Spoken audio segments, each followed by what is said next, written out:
Euzubillahimineşşeytanirracim. Bismillahirrahmanirrahim.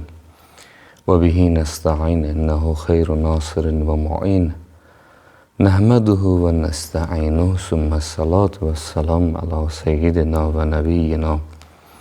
Ellezi summiya fissemai Ahmed ve fil aradina Ebu'l Kasimi Muhammed sallallahu aleyhi ve alihi ve sellem ve ala alihi teyyibin tahirin el-muntecebin fil aradin. İnsan isteklerinin idaresi bu dünyanın en əhəmiyyətli məsələlərindən biridir. Bu baxımdan inşallah bir neçə mövzu bu barədə çalışarıq, düşünək bir yerdə, danışaq bir yerdə Allahın izni ilə. Çünki insan əgər istəklərini idarə eləməyi öyrənsə, insan həyatı xeyli asan olar, rahat olar. Bizim həyatımızı çətinləşdirən şeylərdən biri istəklərimizi idarə edə bilməməyimizdir. Bir sıra istəklər var ki, bizim istəklərimiz deyil, yaşadığımız mühitdə bizdə yaranan istəklərdir. Elə istəklərdir ki, o qədər o istəklərlə iç-içə olmuşuq ki, onların bizim istəyimiz olmadığını anlamaq biraz çətindir. Dünyanın ən xoşbəxt xalqı, dünyanın ən xoşbəxt adamları istək və ehtiyacları az olan adamlardır. Çünki ehtiyaclarla istəklər arasında əlaqə var. Bir xalqın ki, ehtiyacı az olduğu, ehtiyac azlığı ondan deyil ki, bunlar bir yerə çatıblar ehtiyacları. Xeyr, vəziyyət o qədər acınacaqlıdır ki, bunlar ibtidai ehtiyaclarından kənar bir şey fikirləşə bilmirlər. Məsələn, təsəvvür edin, bir adam əgər su tapa bilmirsə, susuzluq buna şiddətli gəlibsə, elə bunun bir ehtiyacı olur, o da susuzluq ehtiyacı. Burada ehtiyacın azlığı ehtiyacsızlıqdan yaranmır. Əksinə, vəziyyətin şiddətindən yaranır. Vəziyyət o qədər şiddətlidir ki, başqa ehtiyacları barəsində düşünməyə macal eləyə bilmir. Başqa istəklərini düşünə bilmir. Çünki bunun üçün bu saat bir mövzu əhəmiyyətlidir, su mövzusu əhəmiyyətlidir. Başqa mövzu bunun üçün əhəmiyyətli deyil. Deyir, o vaxt ibtidai bir şeylər öyrənən vaxtı, elə orta məktəb təhsil vaxtı, məsələn, ingilis dilini öyrənəndə orada belə bir hekayə vardı. Deyir, biri bir karta ilə qızıl axtarışına çıxır, istəyir ki, qızıl tapsın, imkanlı olsun. Sonra yolunu azır səhranın ortasında. Bu saat bunun bir ehtiyacı var, sudan başqa bir şey axtarmır. Bunun fikri, zikri ancaq su tapmaq olur. Qızıl ehtiyacı, var ehtiyacı, mülk ehtiyacı, ehtiram ehtiyacı, nə bilim, o qızılı tapıb bunları eləyəcəm, onları eləyəcəm. Bunlar hamısı yaddan çıxıb, bunun yeganə bir ehtiyacı qalıb, o da su ehtiyacıdır. Deyir, o səhrada da uzaqdan baxarsan, görərsən, elə bil, haradasa orada sanki su var. Gəlirsən, yaxınlaşsan, görürsən ki, yox, su deyilmiş, elə günəşin o qızmarlığı imiş ki, sanki elə bilsən ki, su kimi görünür. Belə-belə daha artıq kartanı qoyub qırağa, bütün fikri, zikri su axtarmaqdır. Nizamsız şəkildə səhranın ortasında su axtarır, gəlir o tapmaq istədiyi qızıl ki vardı, o mədən ki vardı, o yer ki vardı, xəzinə ki vardı, gəlir həmən yerə çıxır. Görür ki, bax, mənim istədiklərim hamısı buradadır. Yəni, doğrudan səhraya o xəzinə üçün düşüb. Amma o xəzinəni deyir, görür, heç bir sevinci olmur, heç bir fərəh olmur. Deyir, indi mən bütün bu xəzinəni verməyə razıyam ki, tək mənə su versinlər. Çünki bu saat mən sudan başqa bir şey fikirləşmirəm. İnsanın əgər vəziyyət ehtiyaclarını azaldacaqsa, insanın başqa ehtiyacları qalmır. Ona görə məhrum xalqlar adətən elə görünür ki, onlar xoşbəxt deyirlər. Məhrum xalqlar daha çox xoşbəxt olurlar. Onlar çünki kiçik şeylərlə xoşbəxt olmağı bacarırlar. İstəkləri azdır deyənə, az istəklərini təmin eləmək onlara ləzzət verir. Təsəvvürləyin Afrikada su olmayan qəbilə, məsələn, illər boyu su üçün əziyyət çəkən, 1000 yolla su əldə edən qəbilə üçün bir dənə quyu qazanda, yerdən su çıxanda onların gözündən, qəlbindən xoşbəxtçilik yağır. Bir su onları o qədər xoşbəxt eləyir, bizi başqa nə elə xoşbəxt eləyə bilər, o bizim üçün sualdır. Suyun xoşbəxtçiliyini ki, onlar o qədər yaşayırlar. Adam deyir, görəsən, mənə nəyi versələr, bax, bunlar qədər xoşbəxt olaram. Bu nədəndir? Bu ona görədir ki, istəkləri həddən artıq azdır. Az istəklər insanı xoşbəxt eləyir. İnsan ona görə bu mövzular balaca mövzular deyil, bu mövzular əhəmiyyətli mövzulardır. İnsan daha Allah məhrum eləməlidir, insan xoşbəxt olsun. Xeyr, mövzumuz bu deyil. İnsan varın içində də əgər istəklərinin idarəsini öyrənəcəksə, insan xoşbəxt olacaq. Bəzən biz cəmaata peyğəmbərləri, əhl-i beyti düzgün çatdırmırıq. Cəmaatın zehnində belə bir fikir formalaşdırırıq ki, sanki məsələn İmam Əli əleyhissalam çox yoxsul yaşayıb, imkansız yaşayıb. Xeyr, İmam Əli əleyhissalam varın içərisində istəklərini o qədər qəşəng idarə eləyib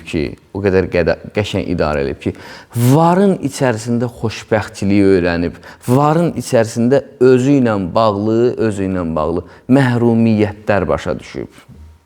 İmam Əli əleyhissalam heç də yoxsul adam deyil. İmamlarımız heç də yoxsul adam deyil. Məsələn, biz rivayətdə görürük ki, İmam Əli əleyhissalam ildə 1000 qul azad eləyərdi. İldə 1000 qul azad eləmək. Təxmin biz əgər biz bunu hesablamaq istəsək bu günləri pulla, bir qul azad eləməyə, məsələn üçün günümüzün puluna biz endirsək, minimum belə ən kəlimsiz qulu, elə ən işə yaramayan qulu almaq üçün elə müəyyən qədər pul lazımdır. Məsələn üçün bir adam gedən, məsələn, misal üçün deyirəm, bir adam gedib 3000 verib bir qul azad eləyir. 1000 qul azad eləmək üçün milyoner olmalısan ki, 1000 qul azad eləyəsən. Həzrəti Əli əleyhissalamın bir əməlidir ildə 1000 qul azad eləmək. Həzrəti Əli əleyhissalam imkansızlıqdan belə deyil, belə həyat yaşamır. Həzrəti Əli əleyhissalam imkansızlıqdan quru çörək yemir. Həzrəti Əli əleyhissalam imkansızlıqdan süt və çörək yemir. Həzrəti Əli əleyhissalam əksinə imkanın içərisində özü ilə bağlı zəruri ehtiyacları ilə elə rəftar edir ki, bu rəftar xoşbəxtçilik gətirir. İnsan varın içərisində, mülkün içərisində insan istəklərini idarə eləməsi həddən artıq çətindir. Məhrumiyyətlərin içərisində istəkləri idarə eləmək o qədər də əhəmiyyətli məsələ deyil. Məhrumiyyətlərin içərisində istək idarə eləmək güc tələb eləmir, hünər tələb eləmir. Hünər orada tələb olunur ki, sənin bir istəyə əlin çata, həmən əlin çatan istəyi sən həll eləyəsən. Təsəvvür eləyin, məsələn, misal üçün, bir adam, üzr istəyirəm, dəfələrlə məni bağışlayın, şəhvani hissləri ölüdür, ümumiyyətlə şəhvət hissinə sahib deyil, bunun naməhrəmə meyli yoxdur. Bunun naməhrəmə meylsizliyinin nə savabı var? Bunun naməhrəmə meylsizliyinin nə fəziləti var? Ki, bu istək olmalıdır, insan bir şəhvət daşıyıcısı olmalıdır, bu istəyi idarə eləyib savab qazana bilər. Yoxsa bu istək yoxdursa, bu istəyin sıfırı xəstəlikdir. Bir nəfər gəldi bir böyük alimin yanına, istədiyini elə bildi ki, bu şeyi desəm, məni tərifləyəcək, yaxşı sözlər deyəcək mənimlə bağlı. Dedi ki, ağa, mənim ümumiyyətlə heç naməhrəmə meylim olmur. Yəni, baxmaq istəmirəm. Doğrudan məndə belə bir hiss yoxdur ki, mən naməhrəmə baxım. Deyir, ağa da baxdı onun üzünə, dedi, bunu mənə niyə danışırsan? Bunu get həkimə danış. Yəni, bunun dərmanı məndə deyil. Sən bir xəstəliyə tutulmusan, gərək sən gedib müalicə olmasan. Bir insanın içində o şeyi eləmək bacarıqları olmalıdır.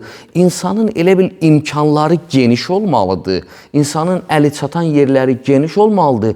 İnsanda o əl uzunluq istəkləri yarada bilər. Həmən istəkləri ya qoymaya yaranmağa, ya da idarə eləməyi bacara. Bu da həyatın ən əhəmiyyətli məsələsi. Yoxsa həyat üçün biz belə deyil, yəni özümüzdən saxta məhrumiyyətlər yarada. Məsələn, misal üçün təsəvvürlə bizim pulumuz var. Mən iyrənirəm bu puldan, götürüm bu pulu yandırım, bu pulu götürüm, nə bilim, atım zibilliyə. Xeyr, pul sənin üçün imkan yaradıb. Pullu zamanda həmən imkandan istəklər formalaşa bilir. Sən həmən istəkləri düzgün formalaşdıranda, inan ki, həyatın xoşbəxtçiliyi onda yaranır. Sən bu imkanla düzgün istək sahibi ola bilərsən. Ona görə biz bu mövzuya haşiyə kimi buradan daxil olmaq istəyirik ki, bütün bu dediyim şeylər onu göstərir ki, insan istəyinin idarəsi balaca məsələ deyil. İnsan istəyinin idarəsi böyük məsələdir. Birinci biz mövzuya buradan başlayaq ki, ümumiyyətlə insan istəklərini təftiş edib təyin eləməlidir. Hansı istəklər mənim istəyimdir, hansı istəklər cəmiyyətin mənə təlqin elədiyi istəklərdir. Yəni, insan öz doğru istəklərini tapmalıdır ki, xoşbəxt ola bilsin. Bir sıra istəklər var, onlar bizim istəklərimiz deyil, cəmiyyətin bizə təlqin elədiyi istəklərdir. Məsələn, misal üçün, mən bunu dəfələrlə demişəm, yenə də deyirəm, insanın fundamental istəklərinin heç birisi problemli deyil. İnsan istəklərinə görə, insanda olan istəklərə görə cəhənnəmə getməyəcək. İstəklərinin təminatında yol azmasına görə cəhənnəmə gedəcək. Məsələn, misal üçün, insan hörmət istəyir. İnsan hörmət istəyir. Hörmət istəyi insan üçün çox təbii istəkdir. Amma insan gedə hörməti kiminsə haqqını yiyib pul əldə eləyə, onunla hörmət qazanmağa inana, bax, bu istəyin yanlış təminatıdır. İnsan fəzilətli olmaq istəyir. İnsanın fundamental istəklərindəndir ki, insan istəyir ki, ucalsın, insan istəyir paklaşsın, insan istəyir təmizlənsin. Məsələn, mən bu günləri sizə bir şey izah edeyim. Niyə bir insanın abrını tökəndə bəzən xoşbəxt olur? Bəzən görmüsünüz, məsələn üçün, bir adam gəlib bir adamın abrını aradan aparır. İlahi, gözləri parıldayır. Bir adam bir adamın dalıca danışır. Xoşbəxt. Doğrudan xoşbəxtdir. Yəni, adam adamın dalıca danışır, gözlərindən görürsən ki, sevinir, kef edir. Sanki dünyanın ən şirin neymətini vermişsən buna. Birinin abrını aparır, sanki elə bir dünyanın ən ləzzətli yeməyini yiyir. Baxırsan onun üzünə, gözünə, bu qədər sevinç var. Sual verirəm, insan insanın abrını aparmaqla xoşbəxt ola bilər? İnsan insanın dalıca danışmaqla xoşbəxt ola bilər? Vallah mümkün deyil. And içirəm, deyirəm ki, mümkün deyil insan insanın abrını aparmaqla xoşbəxt olsun. Axı, siz mənə sual verərsiniz, doğrudan biz görürük bəzən bir adamın abrını aparanda xoşbəxtdir. Cavab verirəm, o abr aparmaqla xoşbəxt ola bilmir. O birinin abrını aparmaqla sanki özü abr qazanırmış kimi fikirləşir. Bir insanın dalıca danışanda, dalıca danışmaqla xoşbəxt olmur. Dalıca danışarkən sanki özü ehtiram qazanırmış kimi hiss eləyir. Məsələn, misal üçün, bir adamın abrını tökmək istəyəndə, birdən ona qayıdıb desən ki, elə sənin özündə də bunlar var, o tez deyəcək ki, yox, mən o qədər deyiləm. Yəni, istəyir ki, abr qazansın, istəyir ki, abrlı olsun. İnsanın bəzən fəzilət istəyi düzgün təmin olunmayanda insan abr aparan olur. İnsan istəyir ki, kiminsə abrını aparsın, fəzilət əldə eləsin. Adətən rəzil adamların pak adamlardan niyə xoşu gəlmir? Çünki rəzil adamlar başa düşürlər ki, pak adamın yanında bunlar pak görünə bilmirlər. Neynim, bu rəzil adam, bu pak adamı özüm kimi rəzil eləyim ki, mən biraz bir şey görünüm. Məsələn, İmam Musa-i Kazım əleyhissalamı Harun ər-Rəşid həbs eləyəndə İmam deyir ki, məni hansı günahıma görə həbs eləyirsən? Deyir, səni günahsızlığıma görə həbs eləyirəm. Yəni sənin günahsız varlığın Harun Ər-Rəşid üçün problemdir. Get bir dənə günah elə, mənim səndən işim olmayacaq. Sənin təmizliyindir mənim problemim. Yəni insanlar fəzilətli görünmək istəyi doğru istəkdir. Amma bunun təminatını bəzən ilahi övliyanı öldürməklə belə nəticələnir. İstəyini idarə eləyə bilmir deyənə, istək idarə olunmayanda, fəzilət istəyi idarə olunmayanda, axırda adam gəlib imam öldürməyə belə çıxa bilir. İbn-i Mülcəm Həzrəti Əli əleyhissalamı qatili, Allah ona lənət eləsin, İbn-i Mülcəm bax həmən vəziyyətdir İbn-i Mülcəmdə. Fəzilət istəkləri bunlarda o qədər çoxdur ki, istəyirlər ki, fəzilətli görürsünlər. Bunlar bir qrupdular ki, Nəhravanda. Bunlar gündüzləri oruç tuturlar, gecələri ibadət edirlər. Bunlar istəyirlər ki, qıraqdan desinlər ki, bunlar nə fəzilətli adamlardır. Bunlar bu fəzilət istəyini düzgün təmin eləyə bilmədiklərinə görə neynirlər? Bunlar düzgün təminat olmadığına görə imamla savaşırlar. Allahın təyin elədiyi vəli ilə savaşırlar. Sonda Allahın təyin elədiyi vəlini qətl eləyir İbn-i Mülcəm. Qatilinə çevrilir. Şeytan, iblis. Nəyə görə Adəmə səcdə eləmir? Allah niyə insana ilk cinayətdən danışanda, bax bu cinayətdən danışır? Fikir verirsiniz. Allah deyir ki, Adəmə səcdə eləyin, hamı səcdə eləyir, iblis səcdə eləmir. Niyə iblis səcdə eləmir? Çünki iblis güman eləyir ki, səcdə eləsəm Adəmdən aşağıda qalaram. İstəyir ki, yuxarıda qalsın deyənə, o fəzilət istəyi qoymur ona səcdə eləməyə. Amma təminatı düzgün olsa, səcdəsi onu ucaldacaq. Sənin istəyində problem yoxdur, istəyin doğru istəkdir, istəyin təminatıdır səcdə. Allah deyir ki, mən elə səni ucaltmaq üçün istəyirəm ki, sən səcdə eləyəsən, o isə elə bilir ki, səcdə eləsəm aşağı düşəcəm. Başa düşmür, istəyinin təminatını öz bildiyi yolla gedir, Allahın öyrətdiyi idarəçiliklə idarə eləmir deyənə, iblis çevirir, olur şeytan, olur Allah düşməni. Allah yenə də bu hadisədən danışır bizə. Deyir, Habillə Qabil qurban apardılar. Allah Habilin qurbanını qəbul elədi, Qabilin qurbanını qəbul eləmədi.